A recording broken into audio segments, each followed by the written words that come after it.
Blog Talk Radio.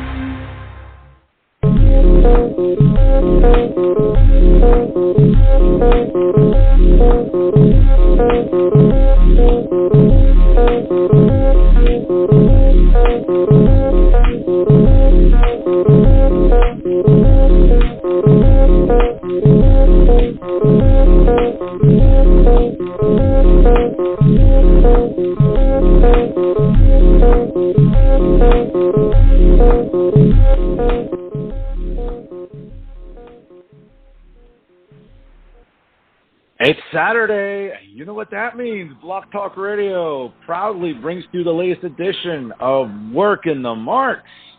And I am New Jersey's premier journalist, the professor, Fernando Uribe, and he is New Jersey's premier wrestling analyst, the illustrious PVR, here. Join us this week on Block Talk Radio. What's going on, brother?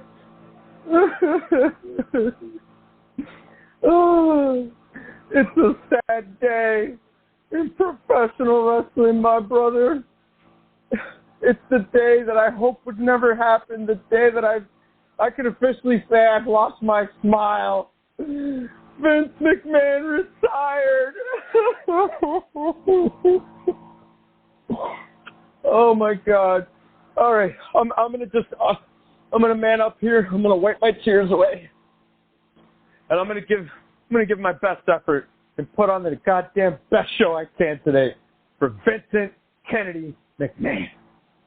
That's right. Spoken like a trooper. That's why I love my amazing co-host here. And folks, if you ever want to reach out to the show's inbox, we love to hear from you. Shoot us an email whenever you can. workingthemarks@gmail.com. Once again, workingthemarks@gmail.com. For those of you, hey, listen, you're always walking around with your smartphone, right? With your iPhone. Hey, shoot us an email. If you're walking around with a flip phone, right? Those Android stuff that still apparently people like. Shoot us an email, on there. Maybe the keys are might take a bit longer since you have to click, one key at a time there, but on the flip phone. But again, folks, you write to us, Working the Marks. What's that? You can swipe. You know that, right? You can swipe. Yeah, on Tinder, Bumble. I do that a lot. Yeah, I do that. I swipe right on some girls there, that I find interesting. That's the swiping I do. I don't know. Yeah, well, I'm swiping left on your talk. Okay, there you go. All right. Well, folks, again, check us out on Instagram, working _the_marks. Check out, of course, my amazing co-host Instagram at Patty Rican. That's PADDYRICAN. And of course, check out my Instagram the origin as well. Of that, Fern? Did I ever say the origin of that nickname? I think you did, but shoot it to me again, bro. Okay, so I am a huge football fan. Not American hand egg. It's like real football. I like American hand egg too. Don't get me wrong. I like NFL. But I refer to soccer, as most Americans call it. I refer to it by its proper name of football.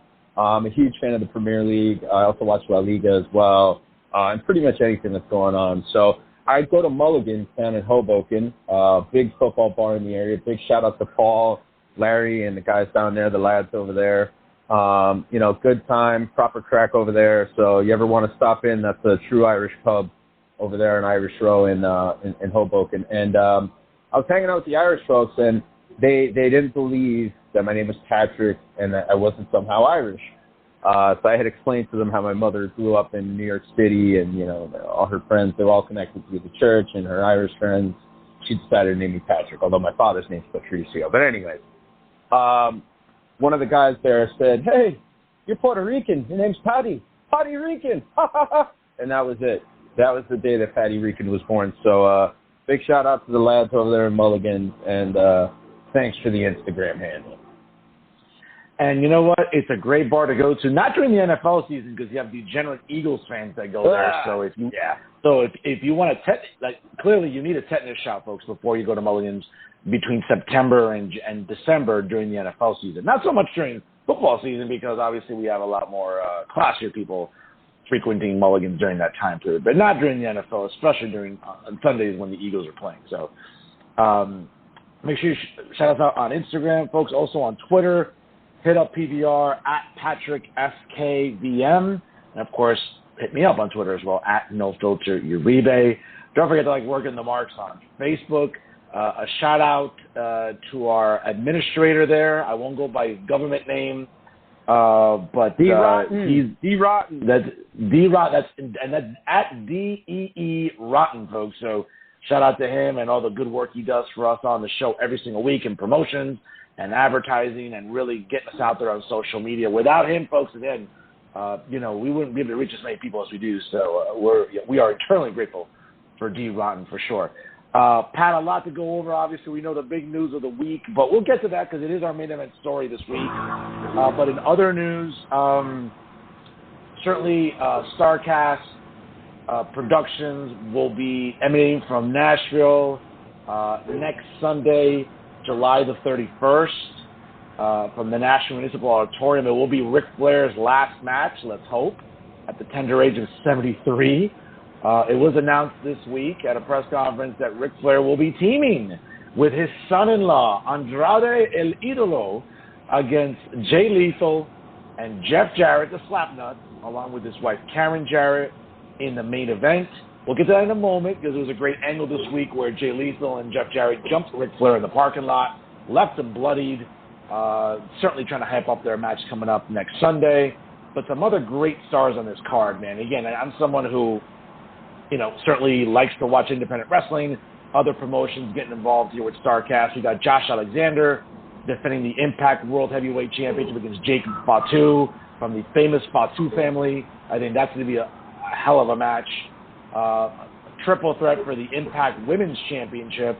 Jordynne Grace versus Deonna Purrazzo and Rachel Ellering. We got Killer Cross along with Scarlett. Thank the Lord we get to see her on Fight TV if you order it, folks, on pay-per-view. Against Davey Boy Smith Jr. Some other interesting names as well.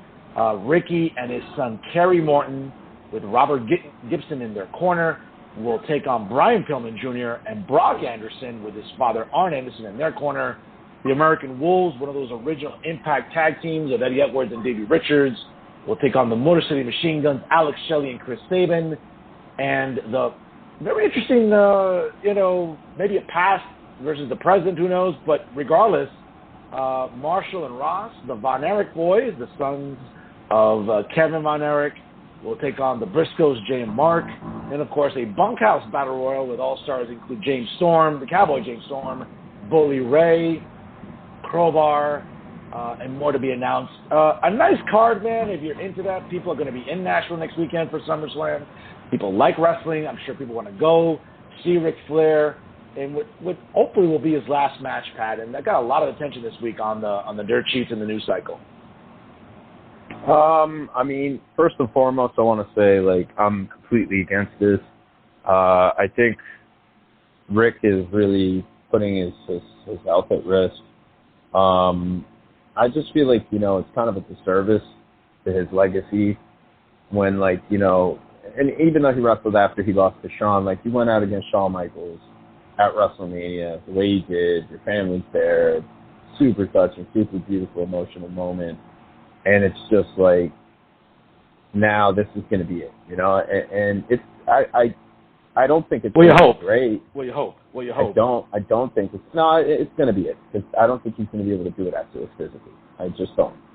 It's a lot. It's very demanding, but hey, Rick's got to make money. Rick's got to do what he's got to do, At the end of the day, too, fucking Ric Flair, dude. Who's going to tell Ric Flair what to do? You know what I mean? Who's going to tell him, hey, Rick, you can't wrestle? Nobody's going to say that to Ric Flair.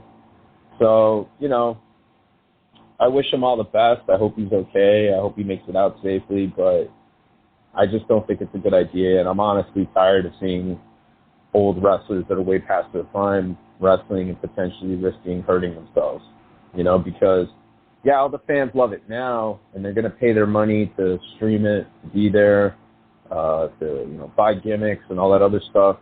But you're not going to be there when somebody has to wipe his ass or change his diaper when he's older.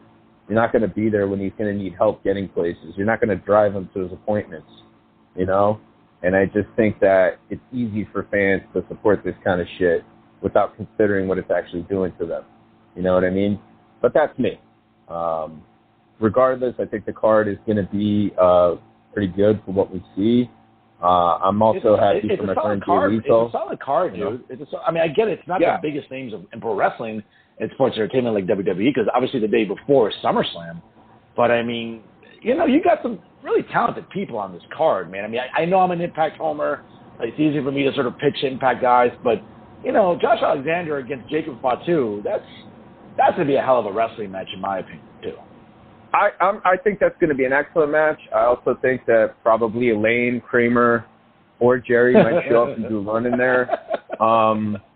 Regardless, there's a lot of talent all over the card. It's a good opportunity. And look, whether people want to say it or not, I mean, this could be a memorable show in a few years. This is Ric Flair's last match show. It's a big deal. So yeah, man, I just hope Rick gets through it safely. But the rest of the card should be decent. Happy for Jay, my friend Jay Lethal, to be able to, be a part of history like that. That's cool for him, And again, looks like it should be a pretty action-packed card. Absolutely. And I'll tell you this much: I think for fans that listen, I've had the privilege of seeing Ric Flair live, so I was very blessed with that. Never everybody has. Pat, I'm with you, bro. Like, I understand. Listen, it's not a good look. This potentially could be disastrous if Ric Flair takes the wrong bump or something. I'm sure that Andrade and Jay and Jeff are going to be very careful. They're going to make sure to protect him. But at the end of the day, for wrestling fans that all they can do is rely on YouTube or Peacock and the WWE Network on there when they want to watch a Ric Flair match, and endure, through the 75 commercials. But, the chance to see him live one last time. I get it. You're absolutely correct. I'm not discouraging anything you're saying. You're on the mark completely. But I just think that for that one fan that never got to see Rick live, and even in a very, very advanced age, I think to them, the nostalgia, listen, bro, like anything else, nostalgia overwhelms reasoning in almost any sport. Do some athletes stay way past their prime? Absolutely. Listen, case in point, this past week, during the All-Star festivities for MLB, people were relishing seeing, Pujols from the Cardinals. And, seeing Albert Pujols live for some people was like, hey, we're not getting the best of Albert Pujols, but we're seeing him live one last time. And to us, maybe that's enough. And I think that sort of reasoning is what makes sports fans just cling on to nostalgia. Not just pro wrestling, sports entertainment, bro, but, I think in anything. Well, but Fern, it's kind of easy to say stuff like that, especially when it comes to real sports and stuff. I mean, not to say that wrestling isn't a real athletic endeavor, but it's the physicality that wrestling involves, the type of bumps that it involves, that you have to take, what it can do to your body. It's a lot worse than, let's say, Michael Jordan going back to play one game of basketball. You know what I mean? And that's the thing that worries me, because one bad bump, one thing. Anything can happen. He could take a bad step at the beginning of the match and tear his ACL. It's a possibility. And it's just, to me, it's an unnecessary. I mean, Steve Austin, right? He came back. It was great and stuff like that, but it was very simple. Steve took his 90s bumps, and it was good. Steve's obviously not as old as Rick. Steve's also had a lot of, surgery to help repair a lot of his body, particularly his neck and his knees.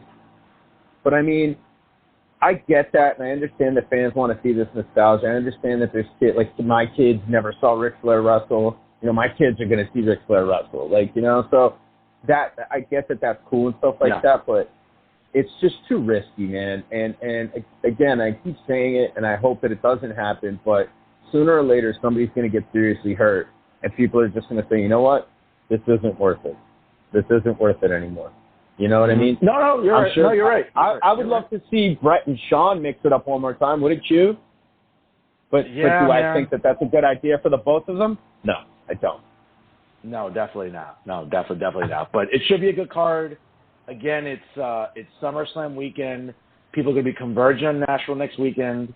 And there's going to be something for everybody, Pat, whether it's SummerSlam, which is still not struggling to sell tickets. I mean, they've sold over almost 40,000 seats, but in a building like Nissan Stadium where the NFL's Tennessee Titans play, I think the WWE was hoping for a fuller house, but it's at the end of the world. Again, it's still a tough economy, man, for wrestling fans, for disposable income to go and buy tickets at Nashville. It's an outdoor facility. If you know anything about Tennessee at this time of the year, it'll start at 8 o'clock. But I'll tell you, if you're there 2 or 3 hours before tailgating, pre-gaming, it's going to be brutal. Just like, we're kind of suffering through some bad weather this weekend up here in the Northeast, here in New Jersey.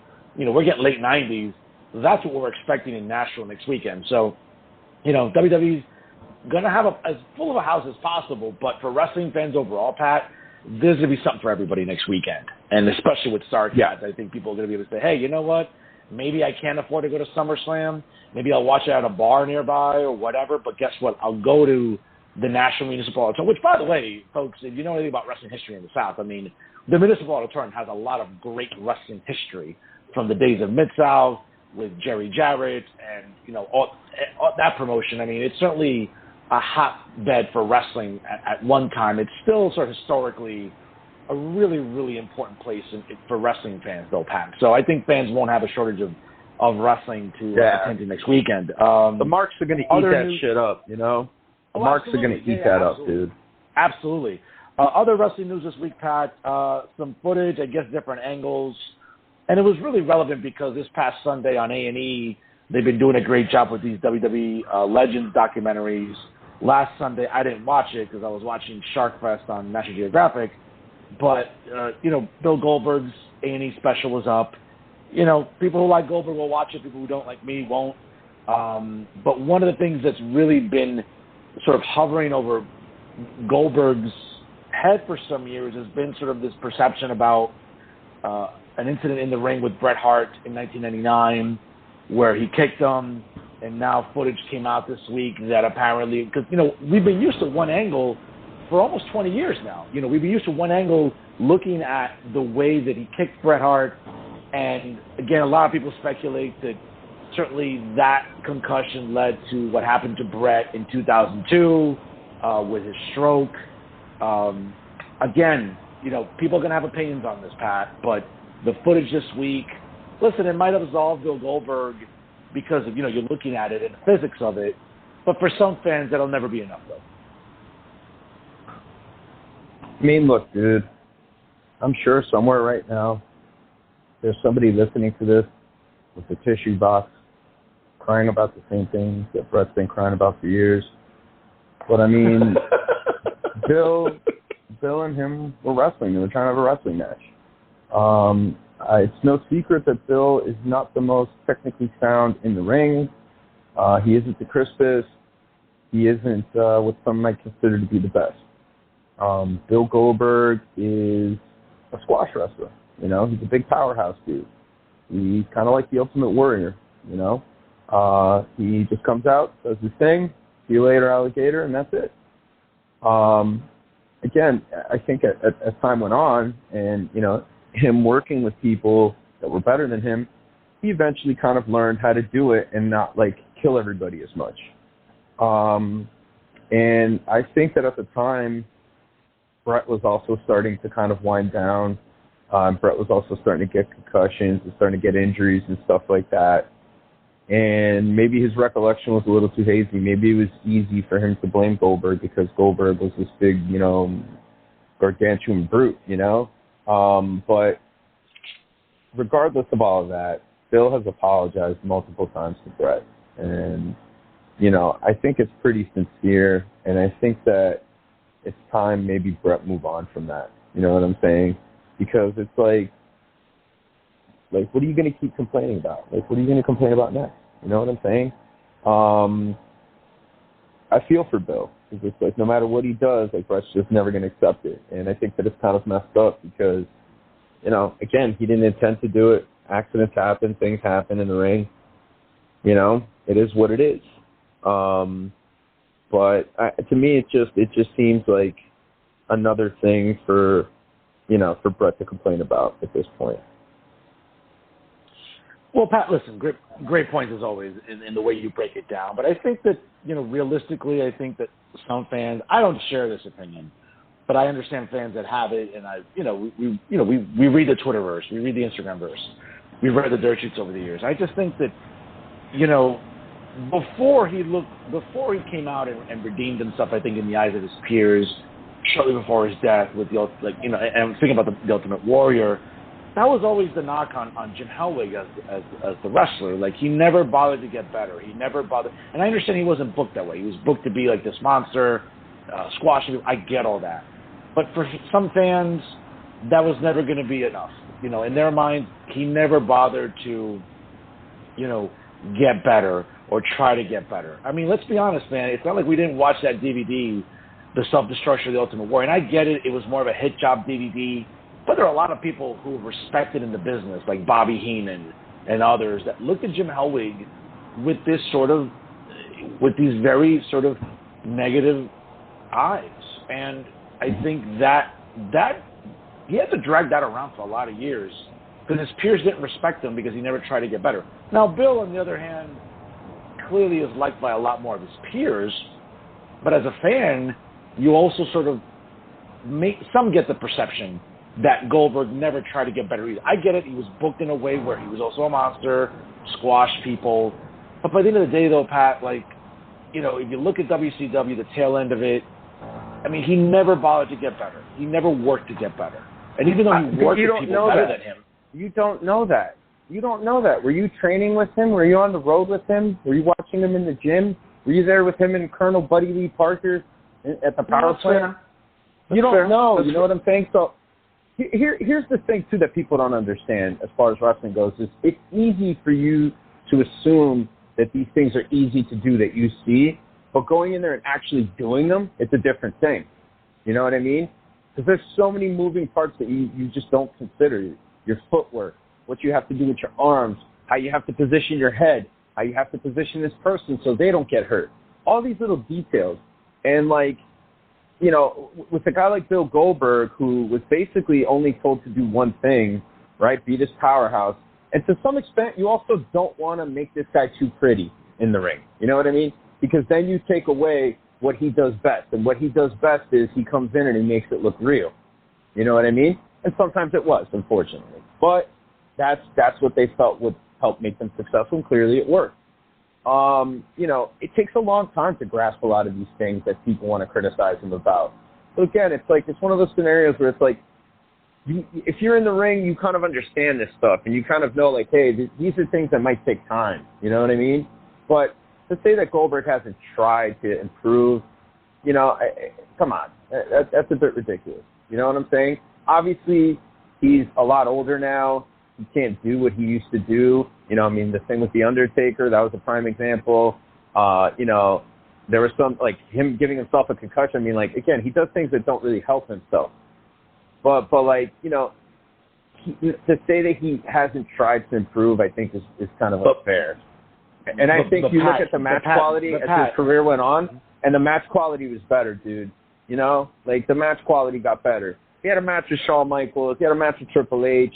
He had matches with The Rock, dude. He had matches with Roman Reigns. You know what I'm saying? Ric Flair. He wrestled a lot of guys, dude. A lot of fucking dudes. No, Pat. And he improved, and he did what he had to do in all those matches. But, Pat, that's fair. But, you just said something really, really key right now. He didn't do himself any favor. Again, the match against The Undertaker, giving himself a concussion. Again, again, no one's perfect. You're right. Fern. Get in there. But dude, he's trying to do stuff. He's trying to do stuff that he did when he was in his 20s, and to go back and do it's like an old musician, right? It's like an old musician, like Metallica. Let's take Metallica for example, right? Would you rather see Metallica in the 80s or Metallica now? Well, no question. No question. Right, exactly, because they were younger, they were full of more piss and vinegar, they were more interesting. The aggression, the authenticity to the emotion, the music, to everything, the attitude, it was there. Goldberg was trying to do shit that he did when he was younger as a wrestler, headbutt the door to, psych himself up, and he fucking knocked himself out because he's an old man. And now I think he had that awareness to kind of understand, hey, you know what? I'm an old man now, and I can't do that stupid shit I used to do.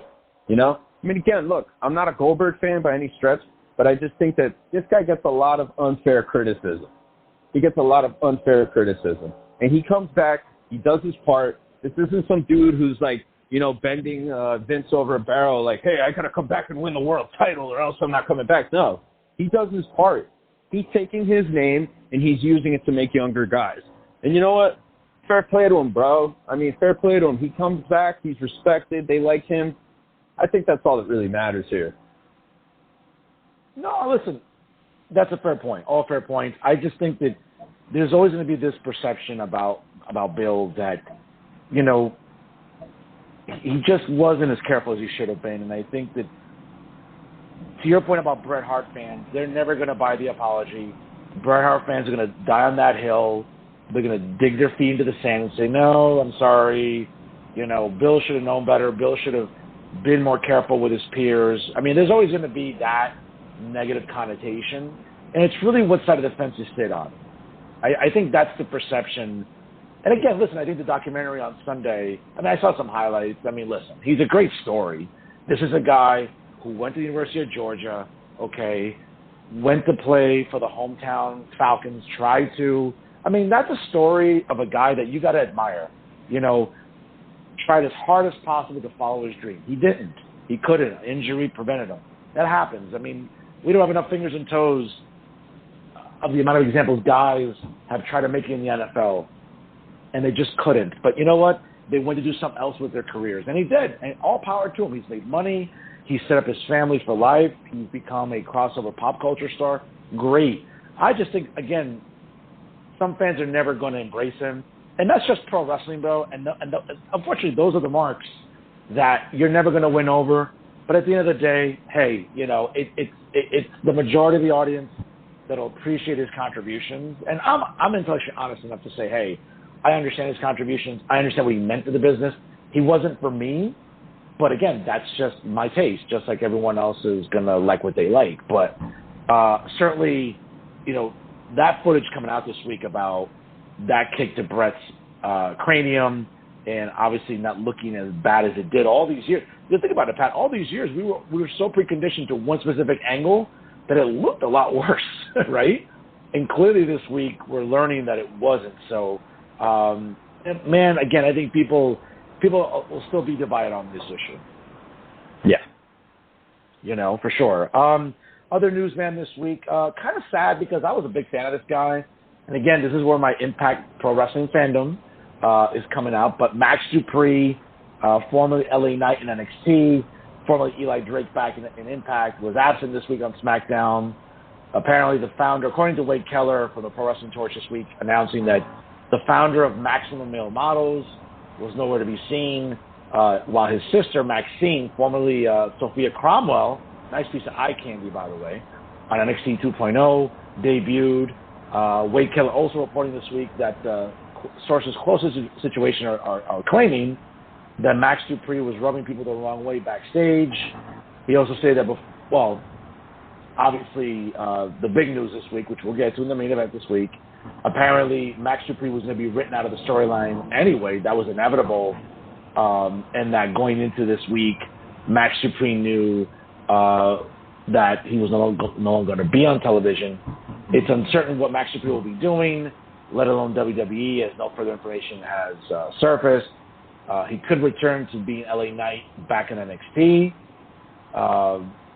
You know, man, this is a guy who I liked him for a long time. He's a good worker.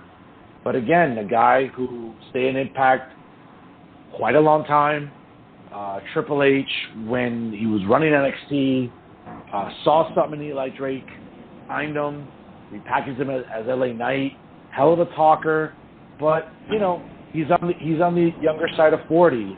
And maybe had he gone to NXT 5 years before, who knows? We're talking about a different career path for him. But it seems like this is going to be the last we're going to see of him right now as Max Dupree. And I don't know. I met him at a meet and greet years ago. Nice guy. I'm not saying I know him personally. I'm just saying that, like, hey, he kind of just rubbed you the right way. You know, feel bad for him. You know, I hope he hopefully rebounds somewhere. I mean, we don't know what it's gonna entail, but I mean, hey, it's got the internet talking, it's got people talking. You know, he's a really good talker. I thought what he was doing with that shtick was pretty good. You know, they could put him back in NXT as LA Knight. You know, he's a good enough worker where he could go down there and contribute. You know, we don't know what the situation is. Obviously, the dirt sheets are saying that he rubbed people the wrong way. You know, who knows? Who knows what happened? Maybe he wasn't digging what he was doing. It didn't seem like he hated it because, man, he really went in with the character stuff. So I don't know. I mean, it's a variety of things. But again, let's see how it plays out. He could end up back in NXT. You know, being backstage sometimes is weird, man, because like all it takes is maybe saying one thing to somebody, and like I don't know, you just make a comment that you might think is quirky or funny or something in your head, and then next thing you know, that person who's connected to somebody who's like close to the booker, you know, all of a sudden thinks like you're a fucking wacko, and then next thing you know, they're kind of looking out for you, and now everybody's kind of got, you know, their eyes on you, and they want to see if you're going to act weird, or if you're going to do this, or if you're going to do that. And then eventually, you know, they get rid of you. So, I mean, these things happen, man. They happen in the workplace, and wrestling is no different in that regard. Let's see what goes on. I don't think we should speculate too much. You know, again, to your point, you know, his age, I think, is something that we should also consider. You know, but let's see how this all plays out for him. Oh, no, absolutely. And, of course, speaking of LA Knight, whether or not he goes back to NXT, an important aspect of NXT that we've always loved was Triple H running it. Well, it seems according to a handful of reports this week, Paul Levesque will be returning to the role of WWE Executive Vice President of Talent Relations. It seems that there's a lot of rejoicing amongst, you know, the internet wrestling community. Take that for what it's worth. Apparently, sources are telling sites like Fightful Select and others that talent are very optimistic about Levesque returning to that position. He assumes the role from Bruce Pritchard, who himself was serving as the interim EVP of Talent Relations after John Laurinaitis was placed on administrative leave following the revelation that he was under investigation for his role in a series of hush money payments allegedly made by former WWE Chairman and CEO Vince McMahon, the former female employees. Subsequently, McMahon stepped down from his executive position in the Wicked Investigations. Dar Stephanie, who's married to Levesque, obviously, who doesn't know that by now, I'd be surprised, you know, obviously was going to be assuming that role in the capacity. Obviously, the move of Triple H doing that now, all but certain, spells the end of John Laurinaitis from dealing with talent in that position.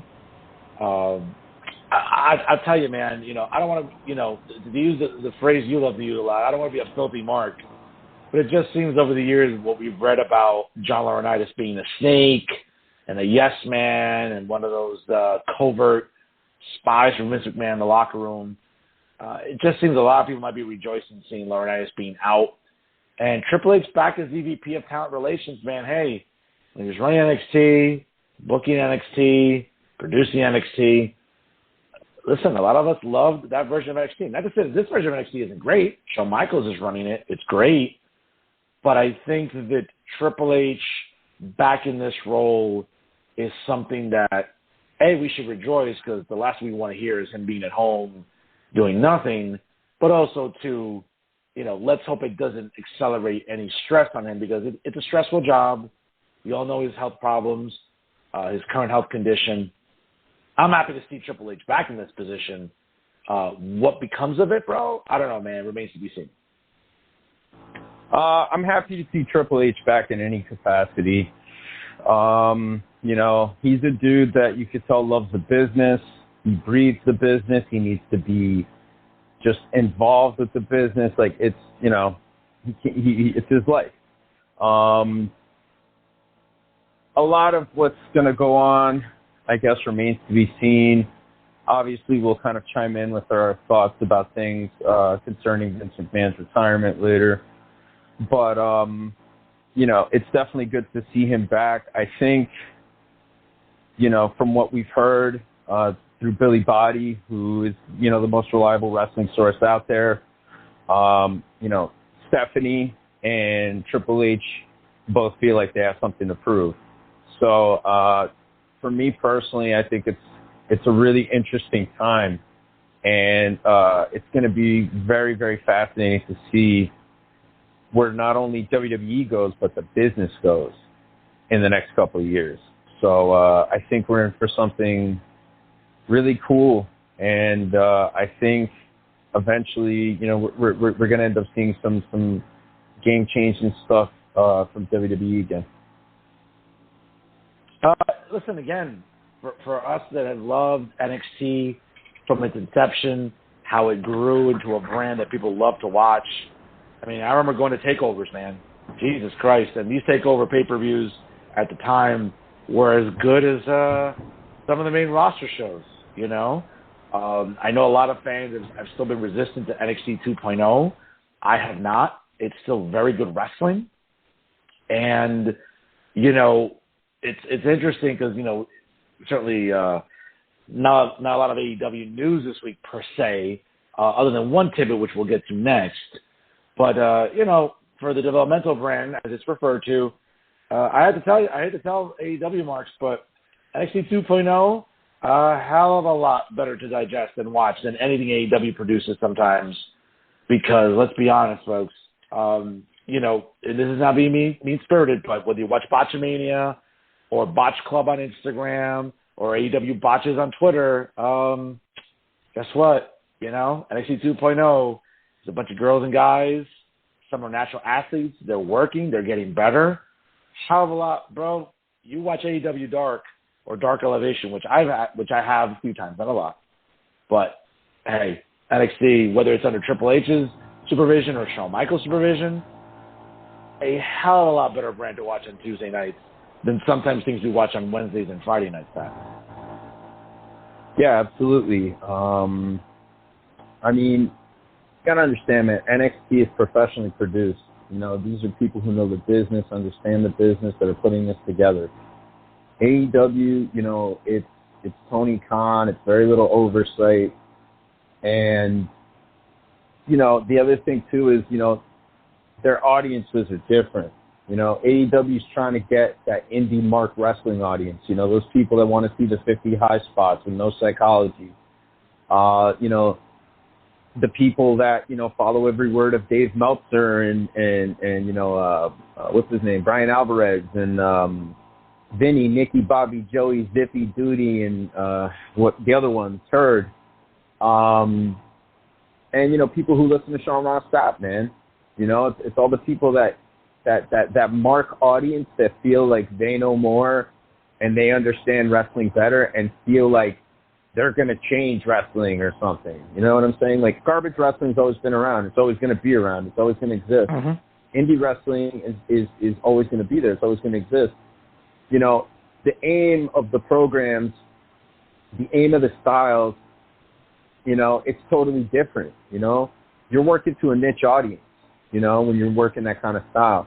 What Vince does, Vince isn't working to a niche audience, What the WWE does, they play to a global audience. They play worldwide. It's not just a small crowd here. It's a big crowd all over the world. So, yeah, man.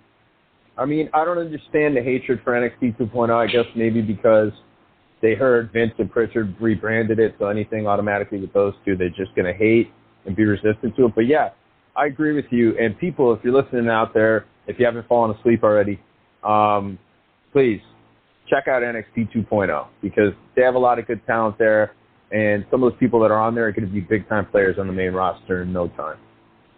Absolutely, absolutely. Before we get into our main event topic this week, though, Pat, yesterday Tony Khan doesn't do himself any favors by going on Twitter. And a shout-out to a guy, by the way, because I read Forbes magazine regularly. And there's a writer on Forbes named Alfred Kanua. And I love his caption. This is how he describes his columns when he writes about pro wrestling. I write about men in tights and the money they make for men in suits. I think that's a brilliant title to describe yourself as a contributor when you're talking about pro wrestling, especially on a news magazine that is as respected and reputable as Forbes, which I read regularly. But interesting, though, Pat, Tony Khan yesterday, upon hearing the news of Vince McMahon's retirement, seemed to be trolling Vince McMahon on Twitter. And this is what Alfred Kanua from Forbes reported yesterday. Vince McMahon indeed shocked the wrestling world by his retirement yesterday. And AEW president Tony Khan didn't pass up a golden opportunity for yet another messy tweet. He wrote, quote, "Thanks to you wrestling fans and your great support of AEW. I'm grateful to now be the longest tenured CEO in pro wrestling. Thank you very much to every single person who watches at AEW on TV." Now, certainly Tony Twitter Fingers has no shortage of making headlines on Twitter, though, Pat, because he apparently over time has sent some angry tweets to everybody from Big Swole to Randy Orton to even messing with, yes, Alfred Kanua from Forbes himself, who's a respected journalist. Apparently, past tweets by Khan, typically sent on a Friday before Rampage, have included an announcement that he's investigating anti-AEW bots, in addition to trolling WWE moving venues for Money in the Bank due to poor ticket sales. Talk about being tone deaf. Khan's latest subtweet of WWE, naming himself the longest tenured CEO in pro wrestling, is guaranteed to piss off WWE brass as the supposed WWE versus AEW war continues to be petty, toxic, and at times delightfully scandalous. Nice description there by Alfred, for sure. Goes on to say, unfortunately, Khan's antics seldom translate to a bump in the viewership on Rampage, which continues to struggle with viewership hovering around the 400,000 range for Friday nights. Pat, I think it's pretty classless for Tony Khan to do this, considering that, and we'll get to the top story in a minute, but this is not a good look for the CEO of All Elite Wrestling. I mean, he's playing to his audience, dude. I think he maybe might have meant it as a joke. I think he was trying to be like witty somehow, but he's playing to his audience, dude. That crowd likes that, and he's doing what he's got to do to promote his product, by hook or crook, because obviously he needs it. So I think he thinks that, that kind of stuff will promote the product. Did it work? Did you say that it bumped the viewership, or did the viewership just? Well, the numbers aren't out. The numbers aren't out on last night's Rampage. Okay. But right. I mean, it's still in the mid 400,000 range. That's embarrassing, bro. Yeah. Impact Wrestling is doing not that, but they're doing half of that. And Impact Wrestling doesn't have the budget that Tony Khan has. Jesus Christ. Here's the thing, too, man. I think Tony Khan should just stop worrying about that shit and worry about what he needs to do. I think he just needs to worry about his product. But again, I mean, anybody who's been around the business, who knows anything about the business, all say the same thing. Khan's not growing his product. He's not doing anything with it to build an audience, to grow an audience. He's just counting on those same people to just continue to tune in, and consistently it's not going to work. And I think there's people out there that might not go back and watch AEW, might have seen it already, and it's just like, this is jitney. Like, I don't want to do this. This is I'm never going to watch this again. So I mean, hey man, he's promoting his business, and I think it's really funny, and it's really cute of him to try and poke fun at Vince. It's like, you little rascal, you shucks, you're funny, little pal. But Tony Khan's just being Tony Khan. Again, I think he needs to worry about his business and not worry about Vince. Absolutely. And, of course, speaking of Vince, certainly, Pat, the biggest news item of the week, if not the year, if not the decade, if not perhaps the century in the world of professional wrestling, sports, entertainment. But as reported by every news outlet yesterday afternoon, right at the end of the news day, per se, longtime WWE chairman and CEO Vince McMahon officially announced his retirement amidst the ongoing misconduct allegations.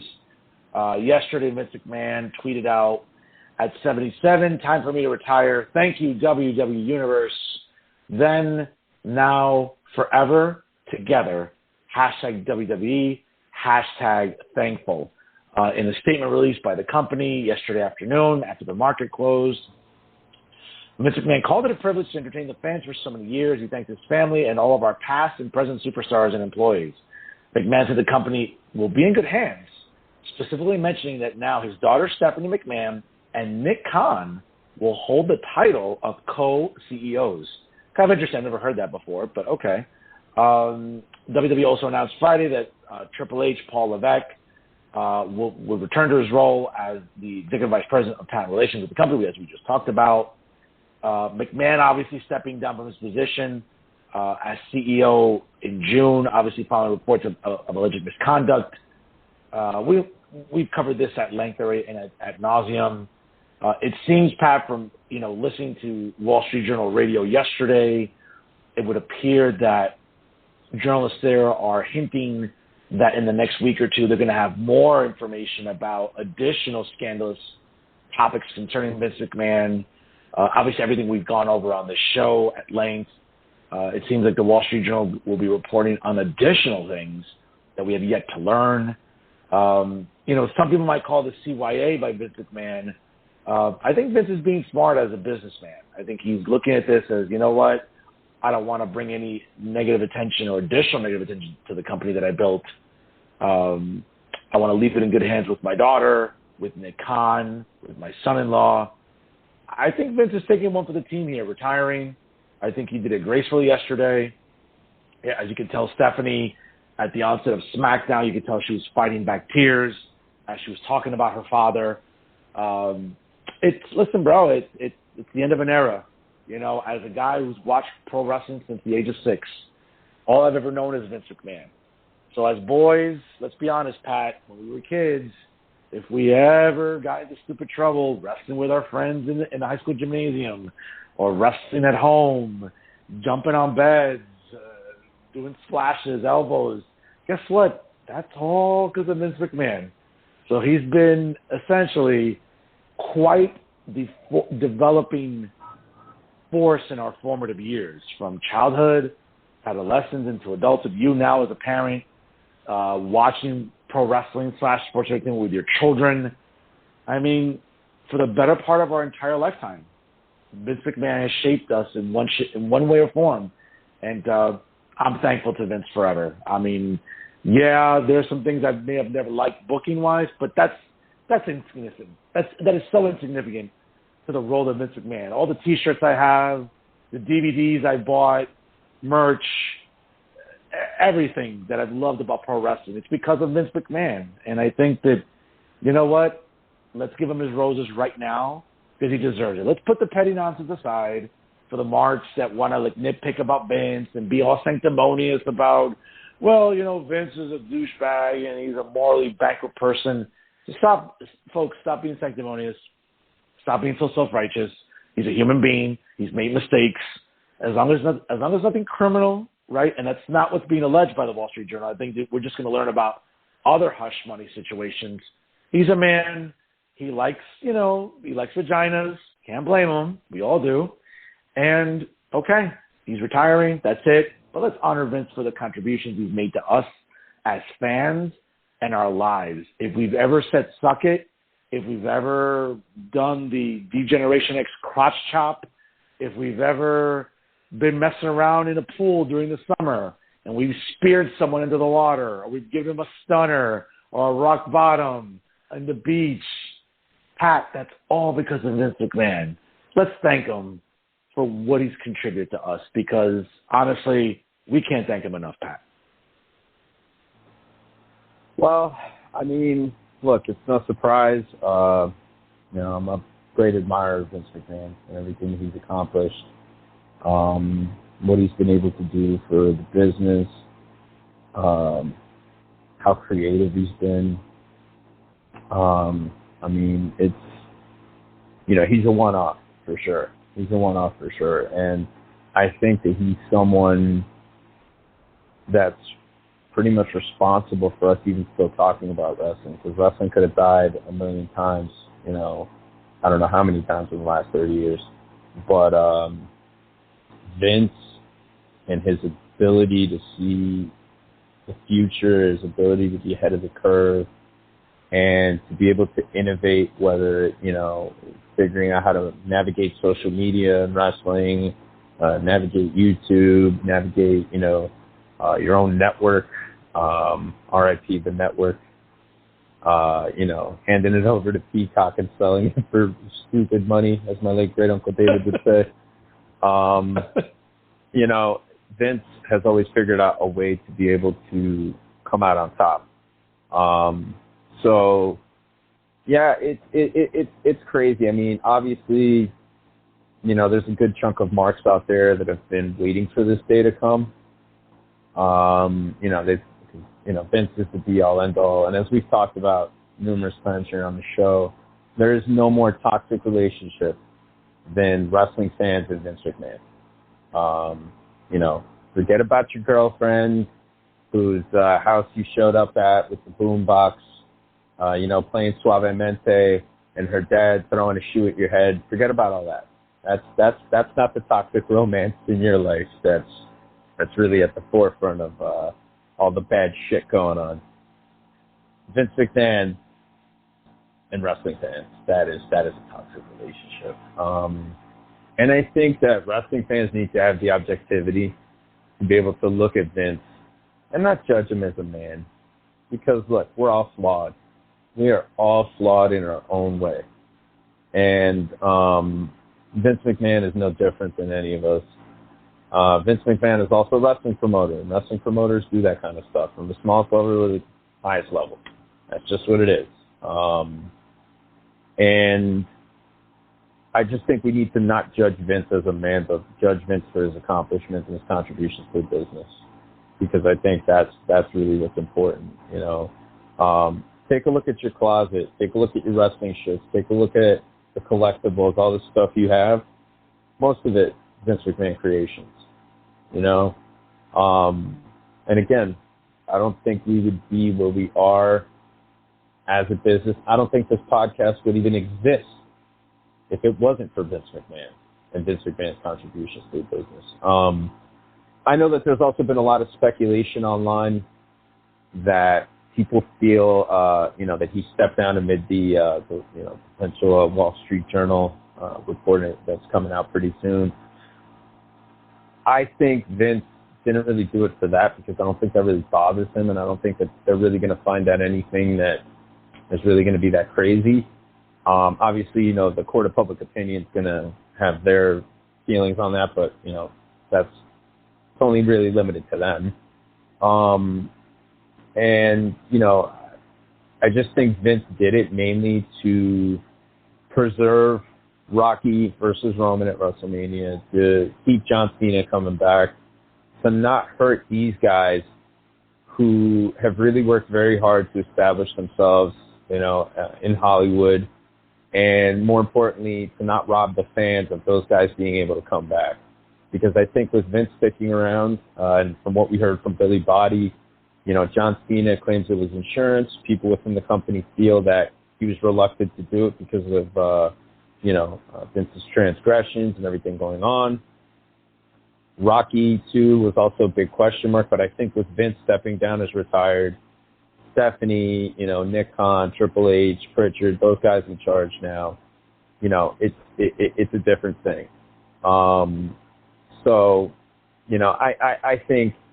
I think he mainly did that, to preserve that for the fans and for Roman. Definitely for Roman, because Roman's given so much, and I'm pretty darn sure that Roman's dream match is him and his cousin. So I think Vince did what he had to do in the best interest of the company, not to drag everybody through the mud because of what he's done. And, maybe some people may not believe that because they believe that Vince is the devil incarnate, but I tend to believe that Vince is looking out for his business. Pat, I'm with you. And I think that he's being smart. I think he's taking one for the team. He's taking one, I think, as they say, on the job to really, to really help ensure that the future of WWE, as it's presently constituted right now, they got some big events coming up.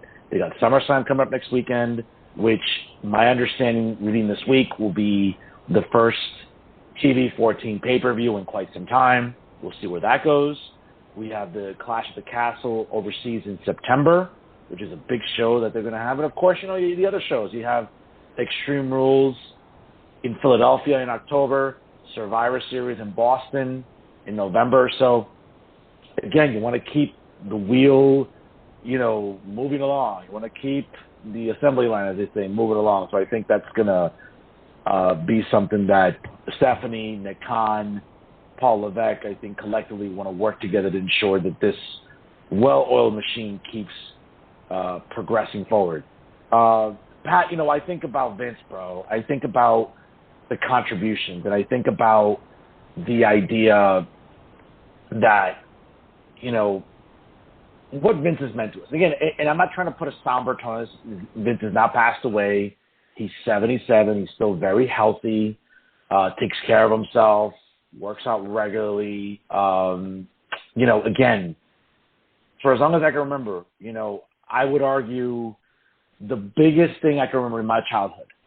And again, there's an age gap here with you and me.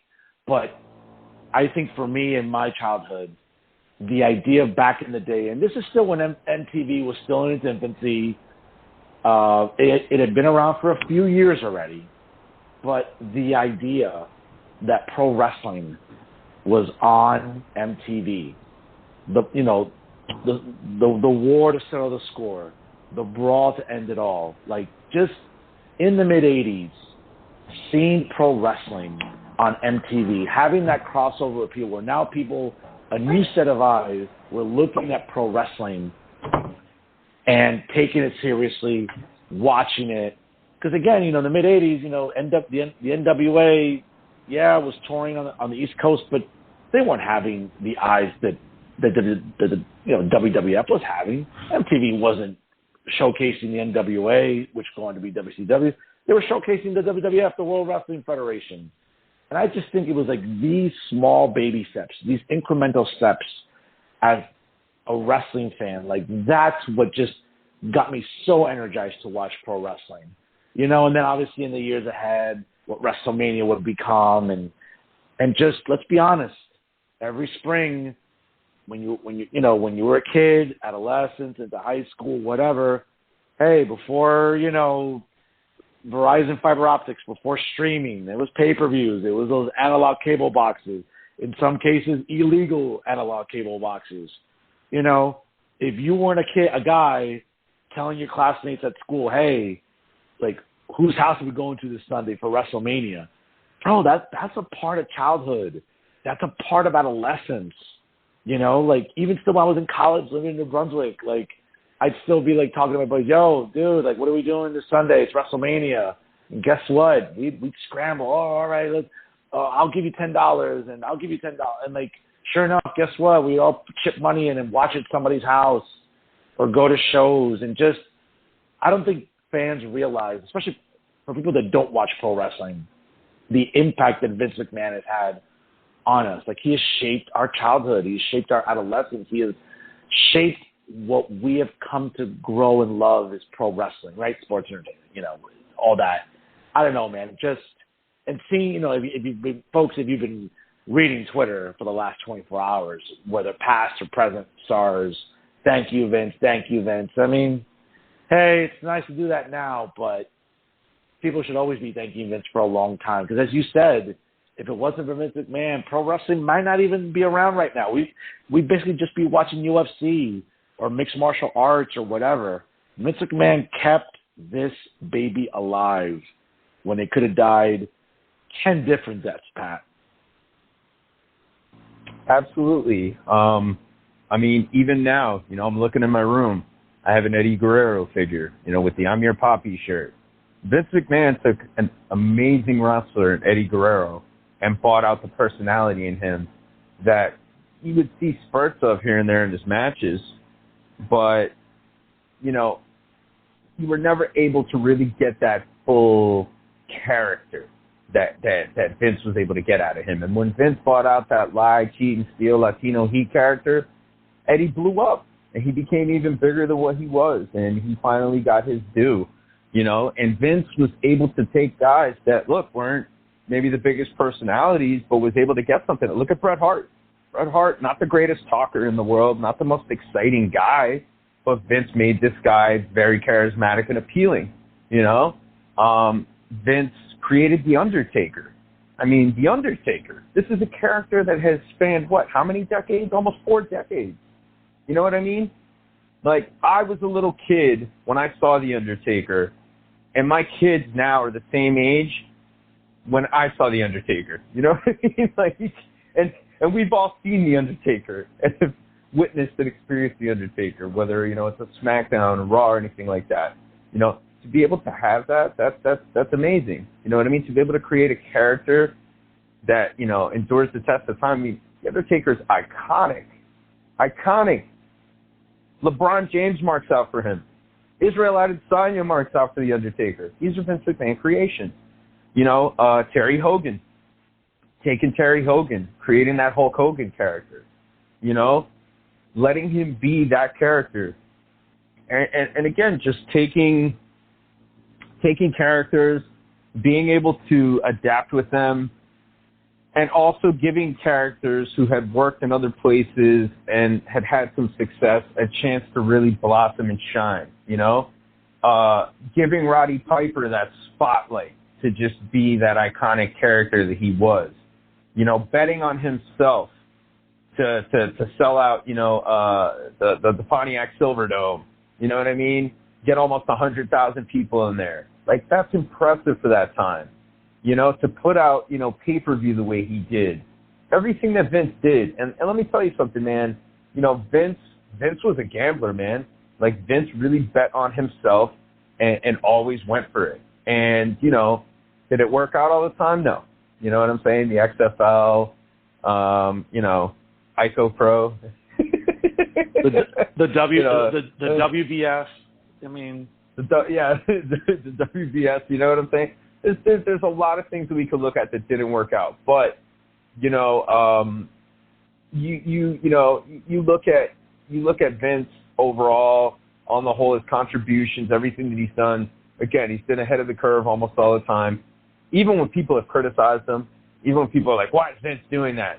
And then in the long run, it pans out, and you're like, "Damn, that made sense."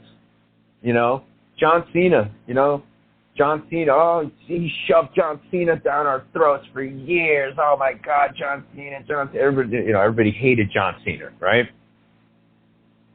He kept putting John Cena in that spot because John Cena was polarizing. John Cena got a reaction. He got a reaction, good, bad, or ugly. He got a fucking reaction. So, of course, he pushed him to the moon. And, of course, he did what he had to do with him, and it worked out in the long run. You know? And now John was enough of a character to be able to go on and act and do big things. You know? But, again, Vince took that John Cena character and you know, created that. Like, you know, refined it. Told him what he was going to do, you know? And it became iconic for him. You know? And there's just so many others to name, but, like, again, I really think that people have to have that awareness and understanding. I mean, at this point, you sound like an idiot if you can't really admit Vince's contributions to wrestling. You know what I mean? Like, I don't necessarily like Terry Hogan, but like I understand what he meant to the business. You know what I mean? You don't like Goldberg, but you understand what he meant to the business. You know what I mean? And I just think fans need to have that kind of awareness, and they kind of have to be able to like realize like, hey, Vince is the reason why we're here. Vince is the reason why we're doing what we're doing.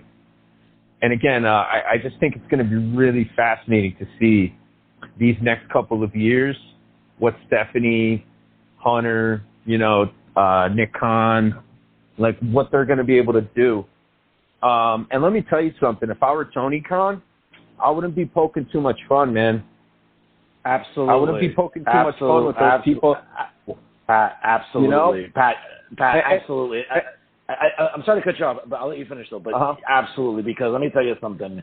You know, with the recent revelation that they're going to be changing TV 14, you have the smart business mind of a Nick Khan. You have a sort of fresh new ideas with Triple H, Stephanie, new leadership. I'm telling you, this is going to be disastrous in the ratings. This is going to be disastrous for buy rates, merch. I'm telling you, this is listen, you see Stephanie's influence already, signing Logan Paul, talking to maybe Conor McGregor, getting new eyes on the product. Guess what? I love Shark Week. I'm a big Discovery Channel fan. I'm sure it's going to do well starting tomorrow night. And I credit Tony Khan for getting involved with Discovery Channel. But guess what? For every one of those, Stephanie's going to have 6 bigger moves, and that's going to put AEW on the back burner real quick, brother. Well, yeah. I mean, I think that aside from the fact that Tony Khan should worry about what he's doing now and try and improve his current product as it stands, he shouldn't poke the bear too much, man. Because on the other side, you know, he has Stephanie McMahon, who is really intent on proving herself. Because let me tell you something, dude. People are always going to look at her as Vince's little girl. That's what she's going to be. And I think she's really intent on carving her own niche, on being Stephanie McMahon. You know what I mean? And you got Triple H, a dude who knows what it's like when there's another company that, you know, is trying to compete against you or poke at you or try and put you out of business, you know? Triple H understands what that's like, and Triple H knows what it's about. And Triple H is a dude that I wouldn't want to piss off either, because he, Stephanie, and Nick Khan, if they put their heads together, can, especially with TV14, can really take wrestling to another level. They really could. And I know this might sound crazy to some people, but they really have that kind of potential, man. And based on what they're doing now, you know, what's been reported, who they're negotiating with, whether it's signing Logan Paul, Conor McGregor, you know, Tyson Fury, you know, they're going for big-time stars. They want to pull in big-time stars, and they want to create for the future. That's what they really want to do. And, you know, I think more importantly, they want to veer away, no pun intended, from those negative aspects of wrestling. You know what I mean? Whether it's steroids, you know, drugs, drunk driving, domestic violence, you know, sexual assault allegations, you know, hush money, and all that stuff. They're trying to move away from that. And it makes a lot of sense if you think about it, because with WWE, you know, they want to basically ensure that when it's time for them to sell it, or when it's time for them to move on, or whatever the case might be, they want to make sure that when they do cash out, it's at its highest price possible. You know what I mean? And they want to market it to more people overall. So if you want to make a more mainstream product, and you also want to make it more interesting, you know, you got to make sure that you keep the crap away to keep people coming back, especially nowadays, because of, you know, the way things are on social media, you know? So I think it's a smart move, and I think Tony Khan needs to chill the fuck out. I think Tony Khan is fucking around, and he might be fixing to find out. So I think he needs to chill the fuck out. He needs to worry about his company. He needs to do what he's doing over there and not poke, you know, Steph and Hunter and Nick Khan too much, because we've seen that Nick Khan does not play around. We know Triple H and Stephanie, who and what they are. I think we're in for some interesting times here, bro. I really, really do. Absolutely. And again, you know, it's sad to see Vince McMahon retiring, but, you know, this is his life. He may never really be away from the business, but I'm sure he'll still have some influence to some extent, but it's clearly Stephanie, Triple H, and Nick Khan's show now. So let's see what happens. Again, as you mentioned right now, in the next few years, in the way that the company moves forward, and see how they do business-wise. Folks, before we let you go here this week, one of our favorite segments, obviously, on the show is On This Day in Pro Wrestling History. And yes, Patrick, on July the 23rd in 2012, on this day, the 1000th episode of Monday Night Raw emanated live from St. Louis. And during this 3-hour, again, it was the announcer, really, of the 3-hour Raw, right? It transitioned from 2 hours to 3 hours. It started, you know, this Hallmark new edition, right, with expanding the show. and it was viewed by 6 million people in the United States 10 years ago on this day. In the main event, John Cena cashed in his Money in the Bank contract against WWE champion CM Punk. Cena won by disqualification, though, after outside interference from The Big Show. At the conclusion of the program, The Rock intervened and was attacked by CM Punk, who subsequently turned heel, sort of sending some shockwaves throughout the wrestling world. Also that day, during that Raw, The Miz defeated Christian for the Intercontinental Championship. The wedding segment between AJ Lee and Daniel Bryan ended with AJ Lee walking out on Bryan after being named the new general manager of Raw by Mr. McMahon, and subsequently we would see Triple H challenge Brock Lesnar to their first ever encounter at SummerSlam that year. On this day in pro wrestling history. Yeah, actually yesterday was also Shawn Michaels' birthday, and Shawn's 57. And also, back in 1994 yesterday, Vince McMahon, beat the U.S. government in the steroid thing there, all that good stuff. You say a lot better than I do. But Pat, but it's interesting though, Pat. Again, on this day 10 years ago, it was like this is when we saw the format. It went from 2 hours to 3 hours, and I know marks and fans complain, "Oh my God, 3 hours every Monday now, Jesus Christ!" Well, sink or swim, come hell or high water, it has endured the test of time. And I'll tell you this much: 6 million viewers. I mean, we may not get back to that number again because again, there are a lot of variables in pro wrestling now. No, you're right. But again, there's a lot of variables, streaming, this or that. Again, there's a lot of variables that go into it. But, with Triple H and Stephanie and Nick Khan now, leading the ship, I got to tell you, man, Raw has been consistently in the 1.8, 1.9s, if anything, over 2s for many, many months now. We all know SmackDown on Friday nights on Fox is consistently over 2 million. I got to tell you, man, I think this new direction, if TV 14, obviously whenever that starts, I got to tell you, man, the days of 2, maybe 3 million people watching Raw, that could be coming back a lot sooner than we think, bro.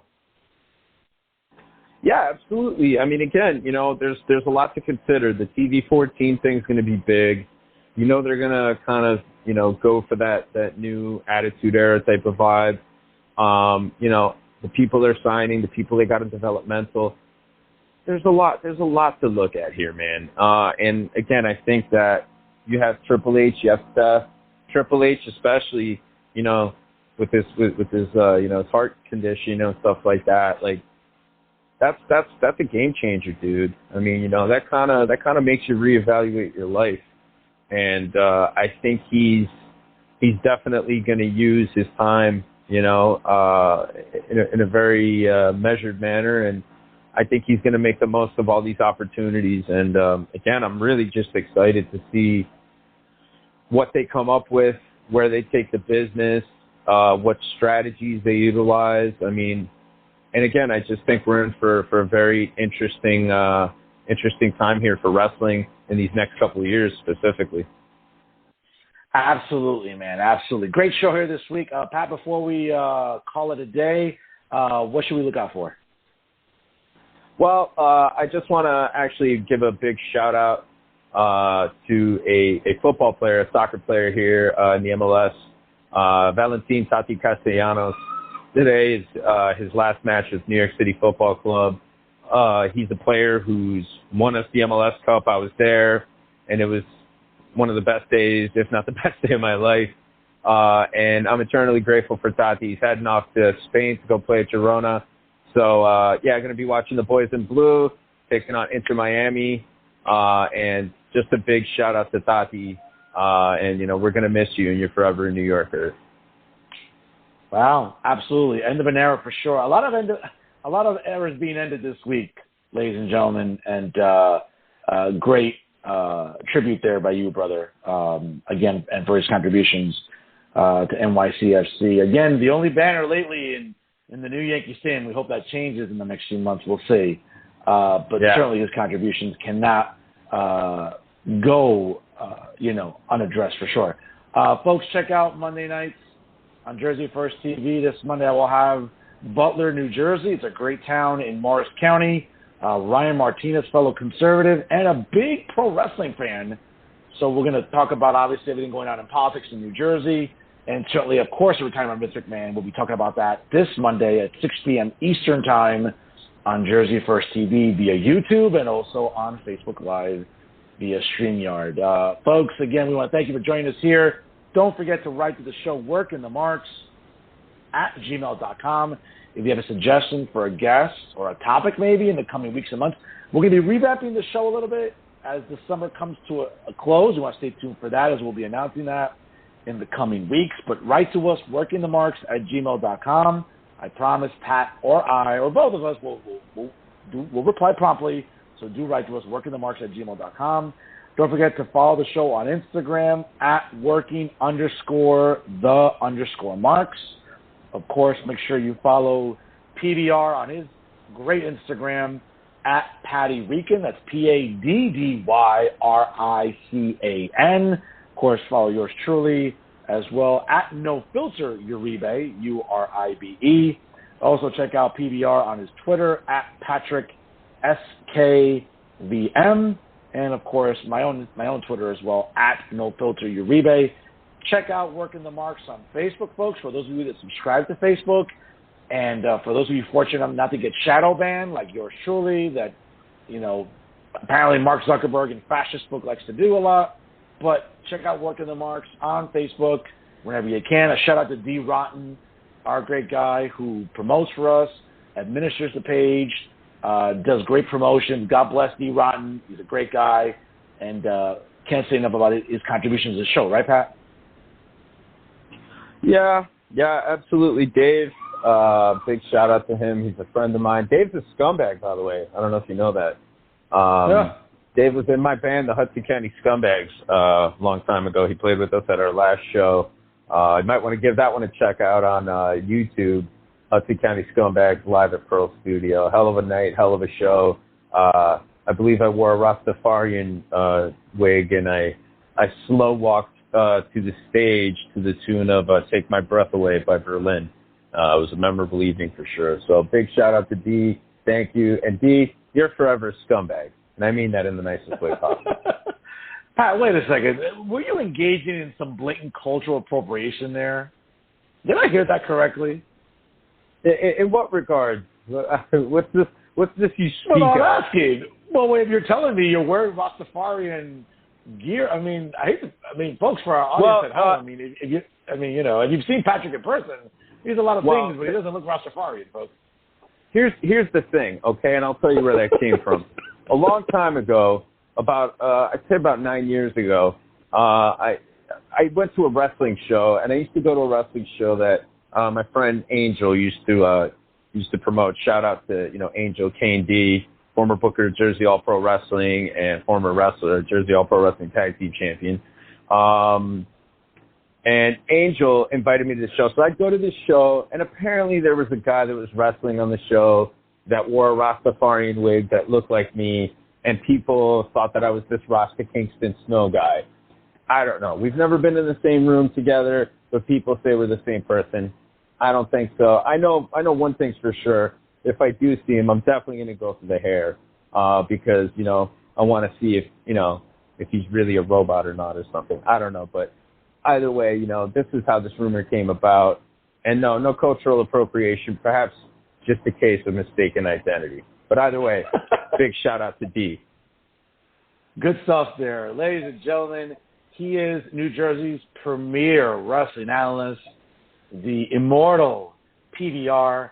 I am New Jersey's premier journalist, Fernando Uribe, the professor here. And always remember, for all you people out there marking out, always remember, we're here to check you because we are working the marks here on Blog Talk Radio. We'll see you next week here, folks. Stay dry, stay cool and hydrated, enjoy yourselves. Sharing is caring.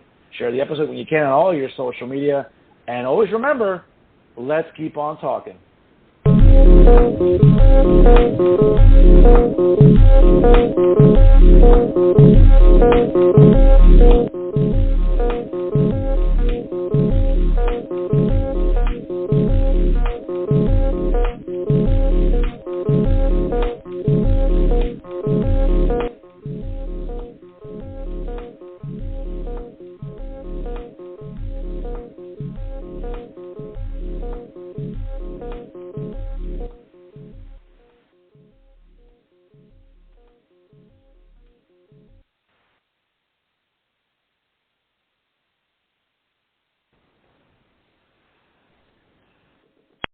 Famcast Media. Bitch.